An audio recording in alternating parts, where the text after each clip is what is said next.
बेशक अगर जिन्ना साहब नहीं रहते तो एशिया महादेश में मुसलमान का कोई मुल्क ना रहता। मोहम्मद अली जिन्ना साहब के लिए हम लोग एक पाकिस्तान पाया। আমরা 15 বছর পর উর্দুতে কথা বলতে পারছি, খুব খুশি লাগছে। মোহাম্মদ আলী জিন্নাহ ছিলেন বলে এশিয়াতে মুসলমানরা রাজত্ব করতে পেরেছে। পাকিস্তানের জাতির পিতা মোহাম্মদ আলী জিন্নাহ না হলে বাংলাদেশ নামক রাষ্ট্রের সৃষ্টি হতো না।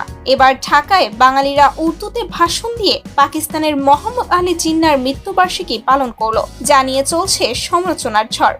রাজধানীর জাতীয় প্রেস ক্লাবে পাকিস্তানের জাতির জনক মোহাম্মদ আলী জিন্নাহর ৭৬তম মৃত্যুবার্ষিকী পালন করা হয়েছে। সেই অনুষ্ঠান নিয়ে প্রশ্ন উঠেছে। এর মধ্যে সেই অনুষ্ঠানের ব্যাপারে মন্তব্য চেয়েছে আওয়ামী লীগ। দলটির ভেরিফাইড ফেসবুক পেজে এক পোস্টের মাধ্যমে মন্তব্য চেয়েছে। ঢাকায় পাকিস্তান হাই কমিশনারের বাইরে বাংলাদেশে পাকিস্তানের জাতির পিতার মৃত্যুবার্ষিকী পালনের ঘটনা এটি প্রথম। সভায় মূল প্রবন্ধ উপস্থাপন করেন অধ্যাপক ডক্টর মুস্তাফিজুর রহমান। তার প্রবন্ধে মোহাম্মদ আলী জিন্নাহর জন্ম থেকে শুরু করে মৃত্যু পর্যন্ত জীবনের নানা ঘটনা বর্ণনা করা হয়।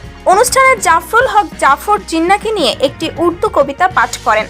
নাগরিক পরিষদের আহ্বায়ক মোহাম্মদ শামসুদ্দিন বলেন, ৫ আগস্ট আমাদের বিজয় দিবস, এটি আমাদের স্বাধীনতা দিবস। তিনি জিন্নাহকে স্মরণ করে বলেন, ১৯৪৭ সালে যদি বাংলাদেশ পাকিস্তানের সঙ্গে না থাকতো তবে আজ কাশ্মীরের মতো ঘাড় ফেরানোর উপায় থাকতো না। মোহাম্মদ শাখাওয়াত বলেন, জিন্নাহ যদি ১৯৪৭ সালে এই বাংলাদেশের দায়িত্ব না নিতেন তাহলে এই জাতির অবস্থা পশ্চিম বাংলার মতো হতো, ভারতের একটা অঙ্গরাজ্য হয়ে। তার দায়িত্ব নেওয়ার কারণে ওই দিন তিনি বলেছিলেন, পূর্ব পাকিস্তান পশ্চিম পাকিস্তানের সঙ্গে থাকবে।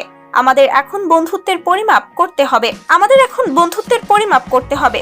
আর এমন বক্তব্যের পর তরুণ সমাজের মধ্যে শুরু হয়েছে আলোচনা সমালোচনার ঝড়।